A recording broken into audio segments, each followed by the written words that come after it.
Welcome to Freeform-tv, and today, for the very first episode, we're going to be discussing how important sleep is.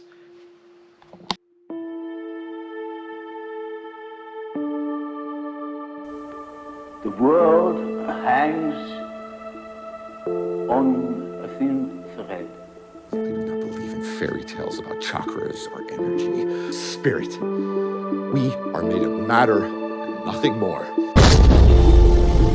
So let's talk about it. There's just so much that's relevant to this topic. A lot of people in 2024 that are unable to reach REM, sleep. The reasons why people lack sleep is, it could vary. You know what I'm saying? People, anxiety, overthinking. Overthinking is a very, very common thing. Um, Things happen throughout the day. You're not able to shut your brain off. But I'm here to tell you that you could be suffering from neurosis. You could be suffering from neurosis and might not even know it. But a lot of people, unfortunately, in 2024, due to social media, due to the YOLO lifestyle, cell phone, advancement of technology has stifled the process of being able to reach REM sleep naturally. You know what I'm saying? Sleeping with the TV on and then having a dream. I've slept with the TV on before, but I don't recall reaching REM sleep, which is bad. And from what I remember, if I did sleep with, electronics on, and if the room wasn't pitch black, I don't remember like feeling like I rested. I know some of you would be dead in the middle of sleep and then get a text or a Facebook notification and immediately wake up and check Facebook. I know that's a thing. I know that's a thing. Don't lie to me. Don't lie to me. I know that's a thing. I know that a lot of you, unfortunately, are tied to a certain rhythmic cycle because social media has actually found a way to program like marketing. They found a way to program your mind to check your socials every so often. But that's a topic for another day. You know what I'm saying? But for the most part, social media and media has been influencing people's biorhythmic structure. Okay, if that makes sense. And what that means, basically, your sleep pattern. It's been influencing people's sleep pattern because they want you to check your notifications every so often, or not even every so often. They want you to check your notifications frequently. The more you're on the app, the more the app makes money. So it's in their best interest to keep you on your phone, to keep you awake, to keep you posted at all times so that you don't miss out on anything, right?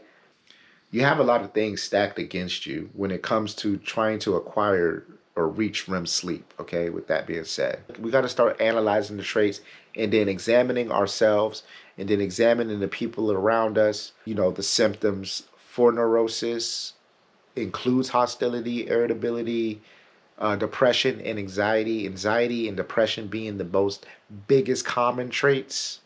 Okay.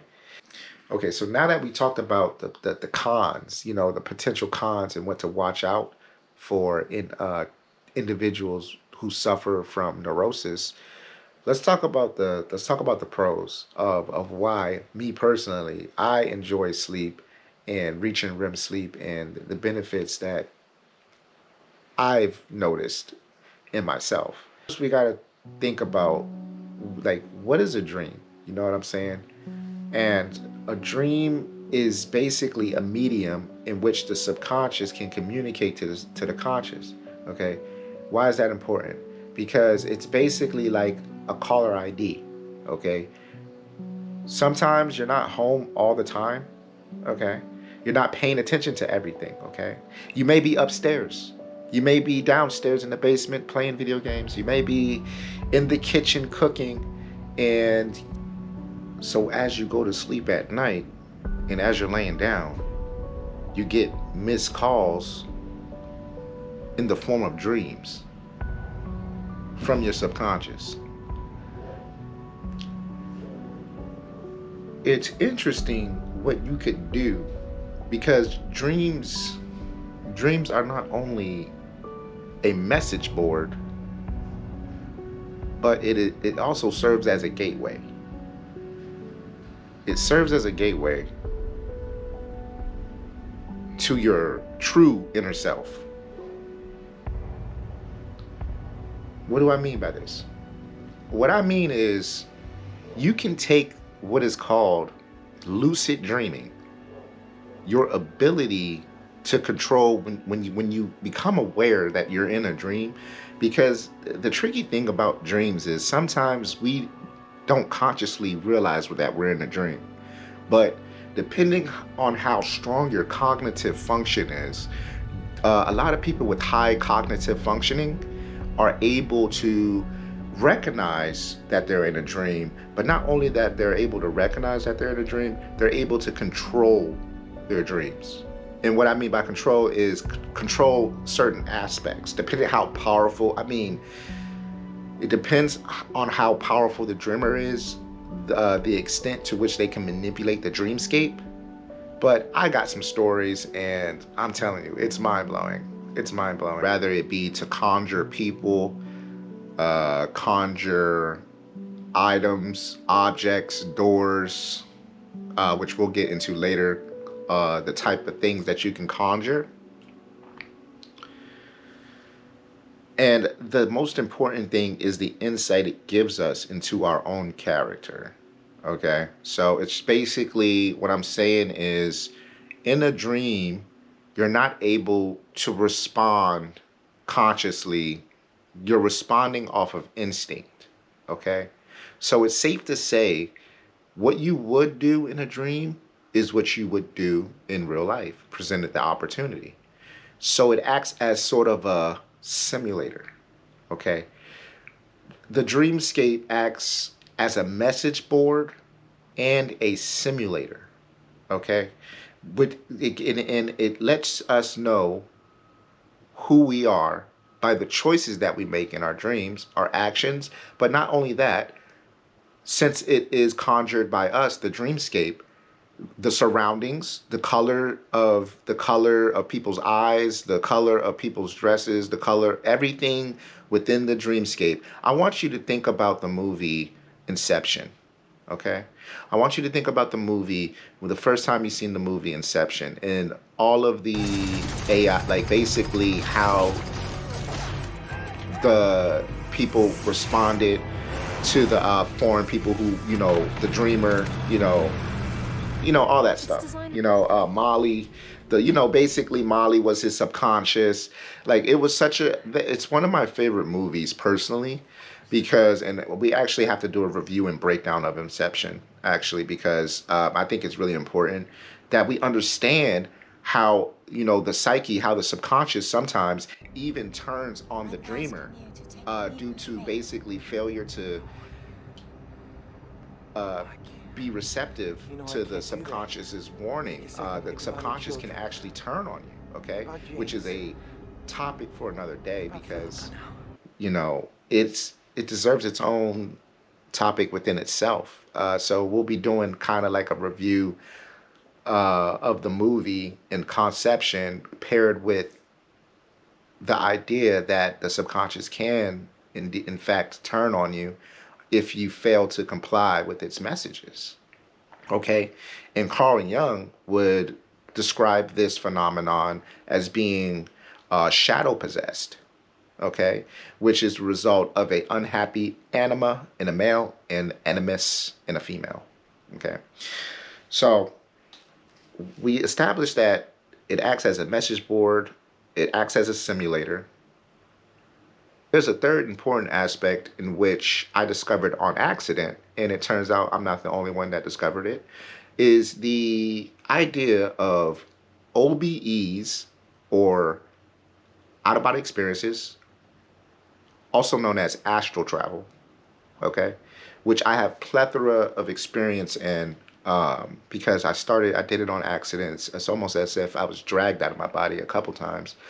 But in a dream, you actually can, if you're lucid enough and conscious enough, You can create a door within a dream, just manifest a door or an elevator. Okay, elevators are a bit more scary because it's like you never know when you're going to end up, because like I said, you don't necessarily have conscious control over in the dreamscape. So if you do conjure an elevator, your instinct is gonna be pressing the buttons rather than you consciously. You're gonna be like, it's almost like for the most part, it's almost like you're a passenger in your own body in a dream where your instincts take over. Okay, so when you do conjure these doors, where you end up is where you instinctually, okay, at a base level, at a core level, want to go. Okay, in order to, I guess, have a complete understanding of yourself. So when you do create doors in your dreams, or when you are able to control your dreams enough so you can create structures, portals. I've literally entered a portal in a dream and it ended up in an astral experience that I gotta tell you what happened. When that shit, the dream was crazy, but the astral experience was crazier. Okay, gang, that shit was crazy, gang. That shit was crazy. Okay, that shit. It gives us supreme insight to ourselves, which allows us, I mean, that just translates like in life, like it just makes like people, the people you attract, basically, the people that you get along with, uh, because you have like more understanding of yourself. You know what you stand for and what you don't.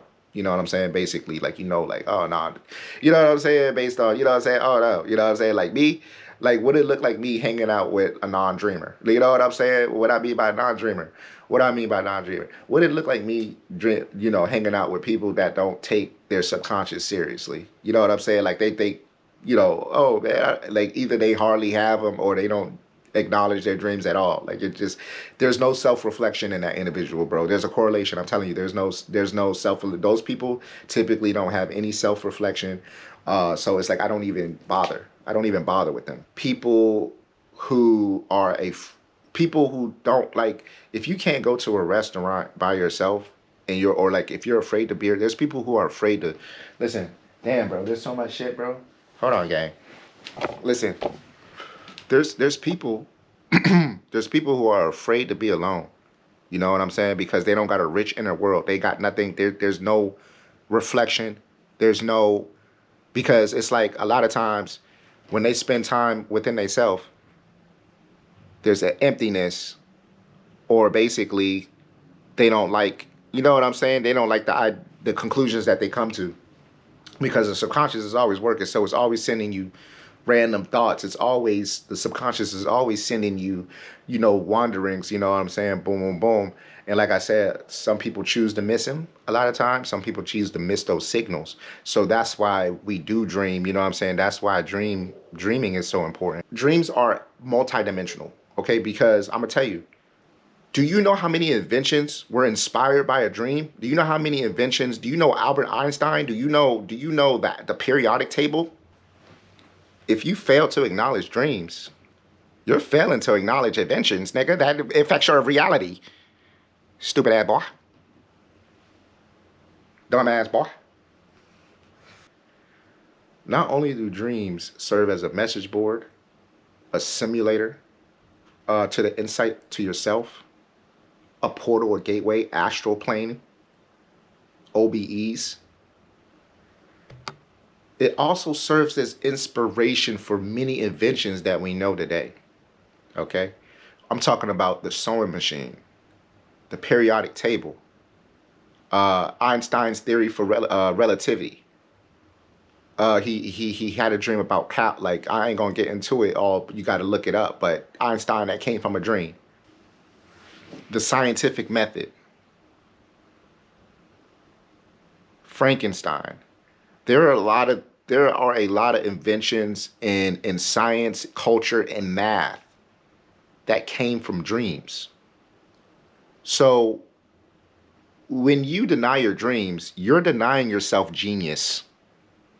You're denying your genius. If you refuse to reflect on your dreams, or if you don't have dreams, you are locking away a potential invention that you can invent yourself.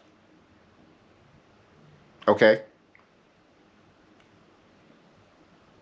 There are inventions, books,